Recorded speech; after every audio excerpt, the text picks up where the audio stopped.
How you guys doing? Well, I'd like to welcome our live stream audience tonight. I'm Rob Moynihan with TV Guide Magazine, and welcome to SAG Foundation Conversations with the cast of Boss. Should be a very exciting night.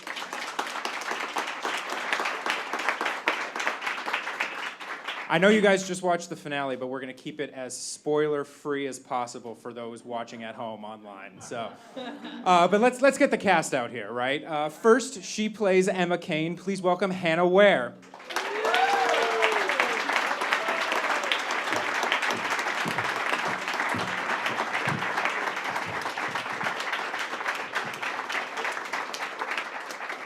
He plays intrepid reporter Sam Miller. It's Troy Garity.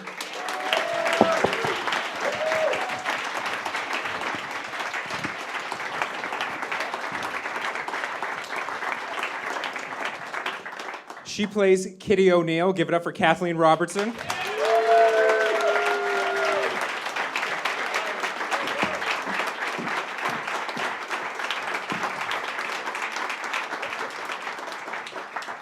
And of course, the mayor of Chicago himself, Tom Kane, Kelsey Grammer.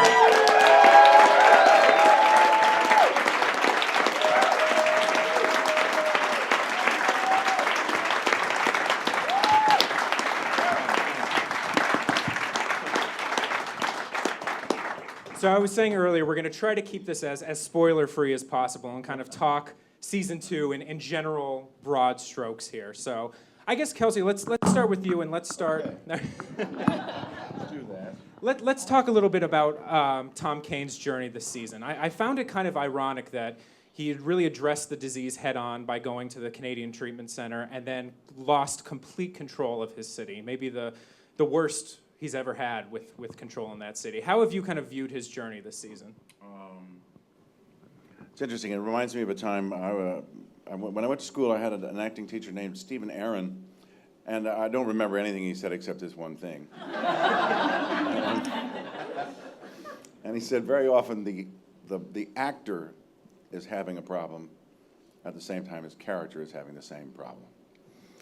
And so I thought, well, that is interesting. So it feels awkward if it feels.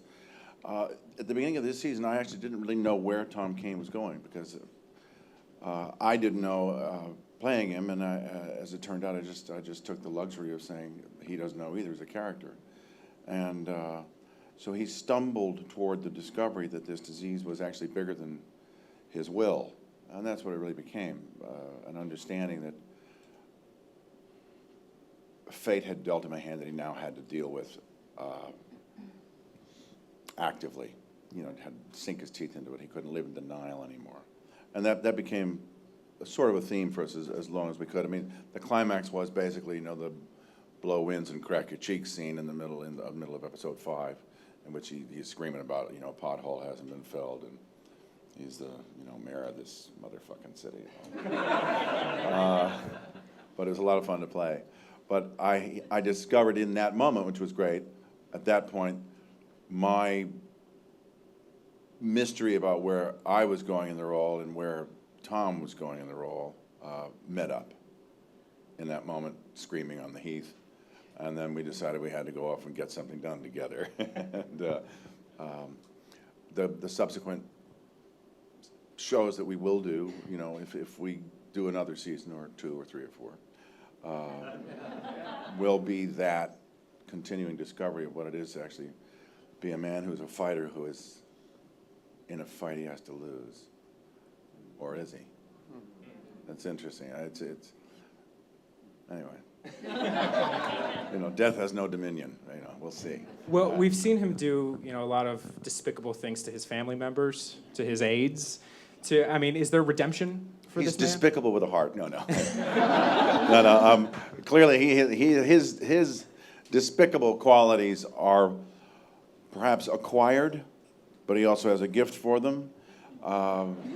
It's in his nature to know how to do that, to manipulate people, to play them, to be five or six steps ahead of them. It is what made him a survivor in this world in which he lives. And it may be something that helps him. I mean, we do have ideas about him. I mean, we do want it to be, as we set out to make this show, an epic contemporary tragedy. like a Shakespearean show, but told in contemporary terms. And so, at some point, you have to identify with the monster, whatever that is. I mean, in Shakespeare, there's only one guy that starts out as a hero who turns into a prick. It's Macbeth, and even he, in his last moment, is defined in a heroic way because he finally decides he's going to go back to the one thing he does well, which is just to die in battle with harness on his back. That's all he is. That's all he ever was. Most of the other ones start out as awful people and then become humans. So somewhere in between those two journeys is where Tom Kane lives. Well, then his family dynamic this season has been interesting too, with his relationship with Connie's character and with Hannah here. Hannah, can you talk a little bit about playing Emma this season? You've been kind of stuck at home, really. Yeah. But there have been some interesting turns with Darius and with Ian. So how have you viewed the evolution of your character in season 2? I feel like it's sort of Emma's worst nightmare has been season 2. It's sort of every sort of when you meet Emma Kane, she's set up this kind of stricture, like this life for herself, which in order for herself to survive away from her family, and everything that she kind of worked so hard to get has been taken away from her, and then she's been put in this situation where she's incredibly vulnerable to the two people which have really screwed her up, her parents. So it's a living hell for Emma. And then she's having sex with her brother. So That's right. Wait. Oh, no, that's been revealed already. Okay, fine. yeah, don't worry. No. I was doing an interview like the second week the show was shooting, and this reporter guy said, I was on the set, blah, blah, blah, blah, blah. And I said, of course, well, Jonathan's doing a great job as my son. And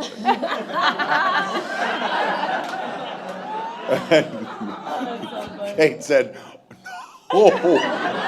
slow sort of running across the room. And I said, you cannot say that. He said, no, I know I can't. And thank God he actually was good to his word. Well, it has been an interesting dynamic with playing against Jonathan for both of you, too, as a new aide. But Tom doesn't know about his connection to him yet. And Emma might find out, we might see. But how is that kind of... Is Darius kind of out of the question now? Where do her loyalties Emma's lie? love life. Yeah. I think that Emma she's become obviously clearly quite infatuated with Ian. And so I think that I feel so bad for Darius. So it's really hard. I think it's just a very complicated. It's sort of one infatuation has sort of replaced another, and I don't. There's sorts of relationships where you sort of go into them quite blindly, but there's that massive pull. Yeah. It's definitely the case with Ian. She's found something that she thinks she needs from him. It's also interesting because Boss is one of those. Of course, it's a pay cable show, so you guys, there are some very racy scenes in this show. And Kathleen, you can jump in here too. I mean, as an And him. that's right, and Troy, you can jump in. But as actors, is it tough for you for those those big? I'm thinking the scene between you and Jonathan in episode 8 this season. How tough is it to really Do sexy. Yeah. This is my first acting job, so this sort of all was like, I didn't realise I was doing it. Yeah, it's really hard. I'm fine with it until I imagine my parents watching it, and then I feel awful. So, yeah, it's okay. Yeah. It's not, Jonathan's lovely, so it's kind of fun. Yeah. Yeah. I should say that. Yeah, they came. They joined us for dinner after they shot that scene, and sort of a whooping, and wah-ha! Yeah, we did it. Oh yeah, it was very funny. And they, had a few drinks. Well, the other great couple this season was the Sam and Kitty relationship that you guys had going here. Can you talk a little bit about that relationship and playing off of each other? Do you think that was a genuine relationship? Do you think they genuinely had feelings for each other, or were they using each other for their own good? Please.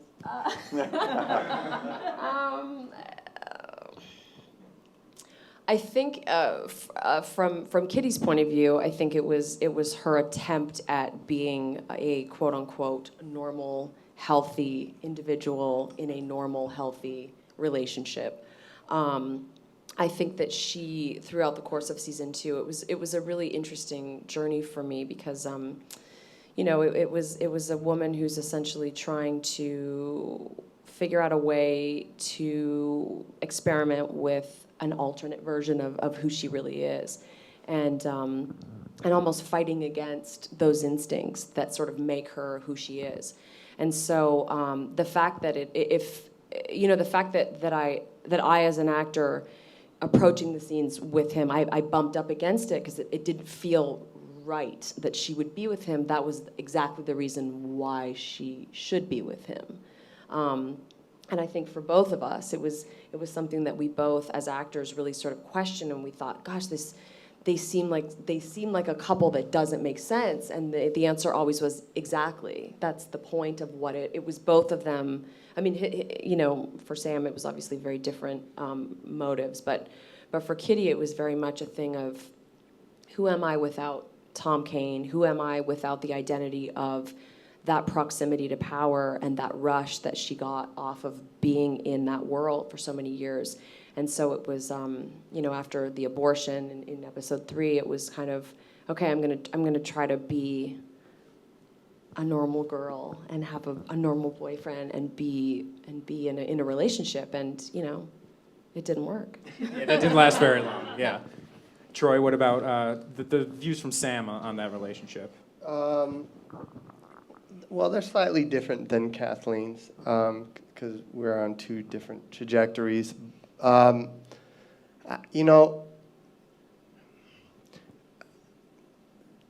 I think relationship without conflict in story is obviously very flat, and so my conflict was that it was motivated. My attraction to her was motivated by Kane. And she was a tool to get to him until I began to actually really have feelings for her and saw her more as a human. And well, no, I saw that there was vulnerability there, and and you see our similarities in each other, and so that was the conflict. But essentially, Miller's world is obsessed on Kane, and it's like being an actor. When you're working on a project, it can consume your life, and everything around you sort of informs your one intent of your job, and sort of Kitty did that as well. It was being with Kitty was like being with Kane.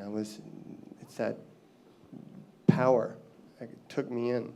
I don't know if I really said that correctly, but. Do you remember I remember just randomly one day we were talking about the relationship, and I was like, it's kind of like when Michael Jackson was with Lisa Marie Presley, because he was so obsessed with her dad, It was almost that thing of, the proximity. Or it was like Lisa Marie Presley wanting Michael Jackson in Scientology. Yeah. Maybe. It's So all about Joe in the end. But ultimately it's about Joe. No, but it speaks to, people enter relationships for different angles. Right. You can meet the object of your affection, and your affection has nothing to do with who that person actually is. Right. So, Kelsey, we have a few audience questions that I was looking through, and the audience was interested in knowing, we know you so well from your comedic background with Cheers and with Frasier. What kind of drew you into this role with Boss and going the dramatic route? And what are the similarities and the differences as an actor that you see?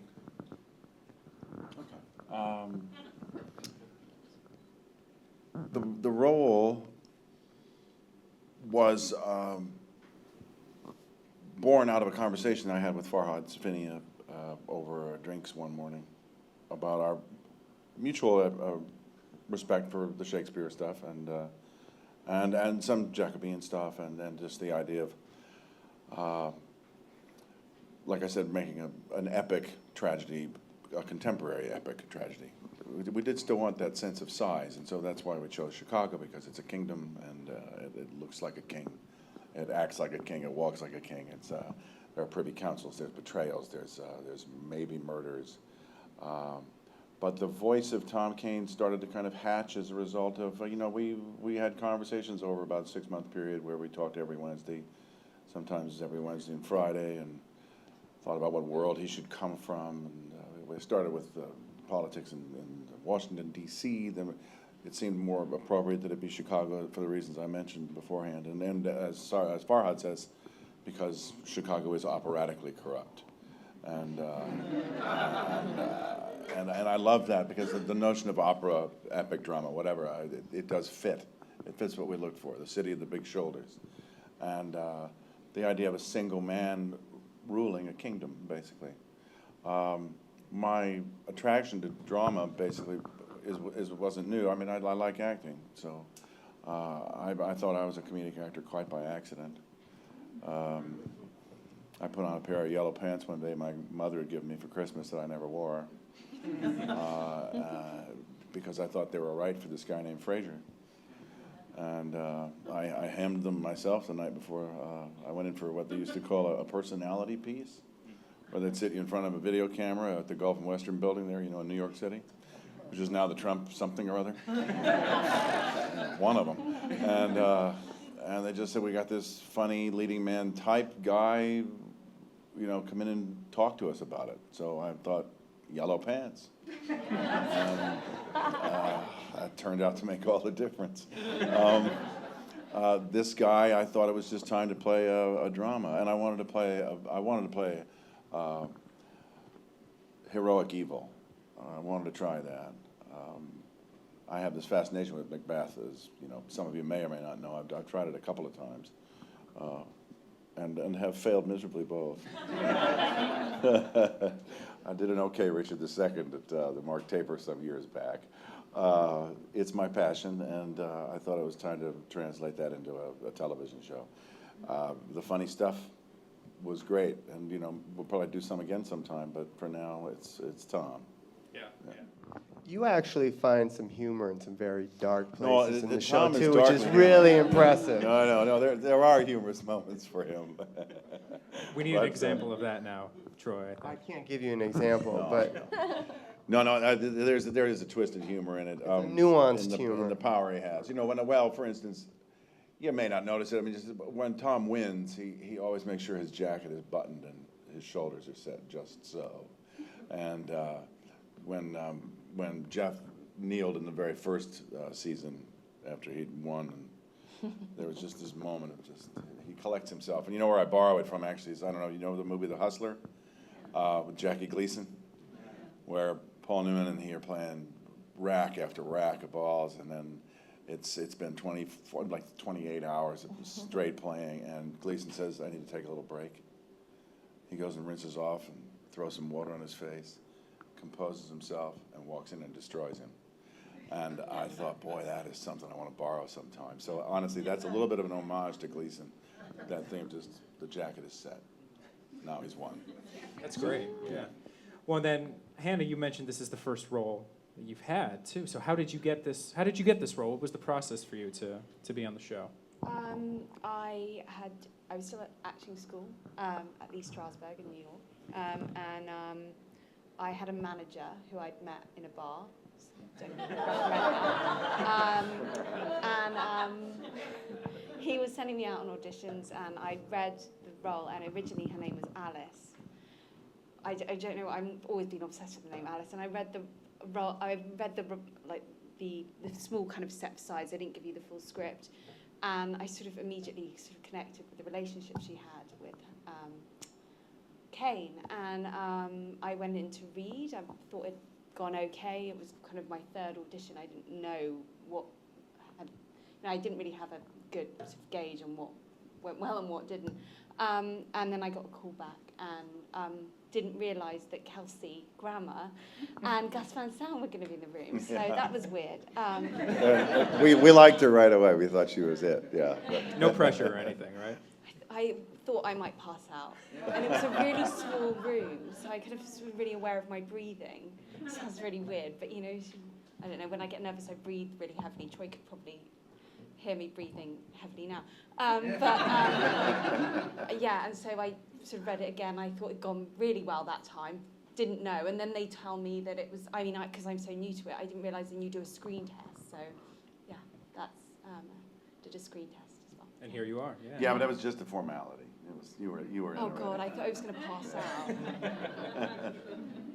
Well, and Kathleen, I think it's really interesting that your character, of all the characters, has made such a dramatic tonal shift between season 1 and season 2, from the character that you signed on to play and the character that she is now. Did you kind of see that too, and were you excited about the direction she was going?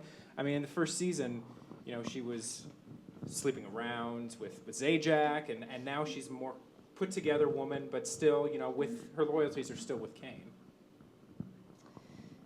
Yeah, I was really, when I met with our showrunner at the beginning of season 2, and she sort of laid out for me what was the journey for her for the second season, I was really excited. Yeah, I mean, it's just getting to do, I was talking to someone about this today, and about, you know, the difference between doing film and doing television, and, you know, as an actor, being on a show that's on cable is, to me, the best job in the world, because you get to explore, you know, who this person really would be. I remember when I tested for this, Farhad was on the phone with me and giving me notes for the test, and he said, just remember, this is not the NBC version of who this girl is. This is who this girl really is, and just remember that. And it's just, it's great being able to explore all of the cracks and the dirty stuff and the beautiful stuff and the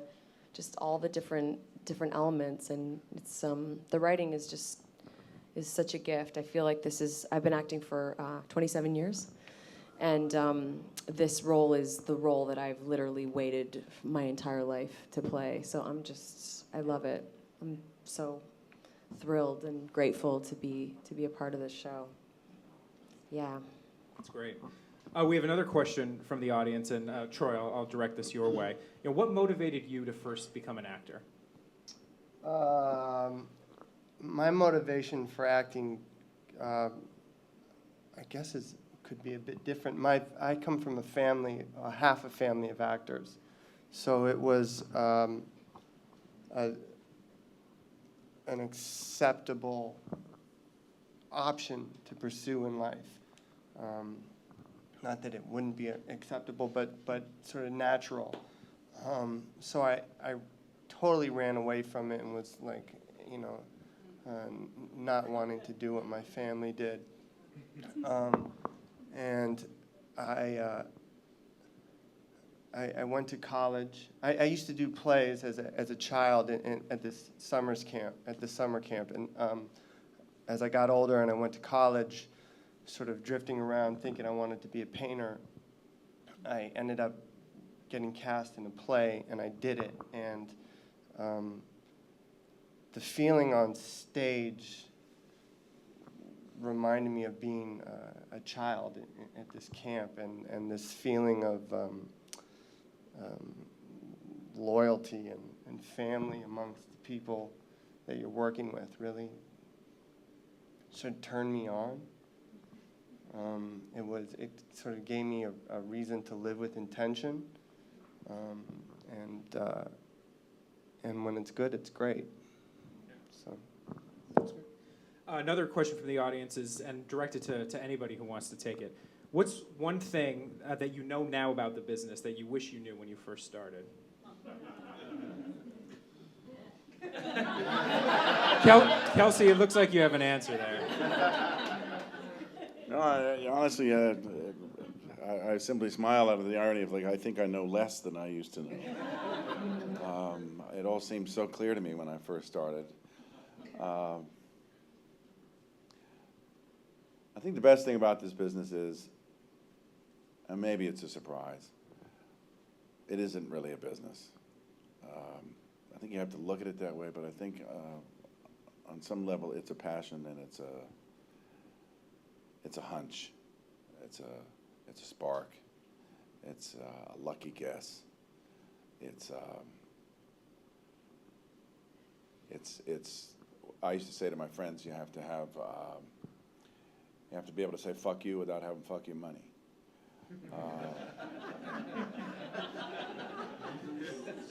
So I went early. I started early. I'd say no to things when I had no job at all. And I think it's listening to some other voice than what makes any sense. I don't know if that's helpful in any way. The business itself is not very creative. But I think underneath all the veneer of it, you know, having to function like a business, is everybody's sort of saying a still small prayer that says, wow, walk in and surprise me. Show me something I haven't thought of. Teach me what it's really about. I think anytime you win an audition or, you know, win a role, it's because you showed them something they hadn't really thought of. And I mean, I love that discovery. Yeah, something about the difference between comedy and drama. For me, drama is easier in a weird way just because it is that surprise all the time. It's if you trust your material, you surrender to it, you have every license to step out of the way and just allow your subconscious, your imagination, your understanding of what it is to be a giant or to be Jack and the Beanstalk or whatever image you may have in that moment, to simply just make it real within your system and have it spill out of you. And I just, to play Tom Kane is that gift for me. To play in Frasier was, you know, I knew who he was the minute I read that part, and I thought, okay, this is how this guy will work. But that's comedy. Comedy's a lot more, you know, kind of, there's a formula for it. And it's a wonderful formula. And there's surprise in that as well. But this thing about uncovering and just having just surrendering to it and allowing whatever it is that comes to mind is, what a gift. It's just a gift. It's a shock. So I know nothing about the business. That's it. Well, with that, I will say thank you so much for being here tonight. Let's give a round of applause. Hannah, Troy, Kathleen, and Kelsey.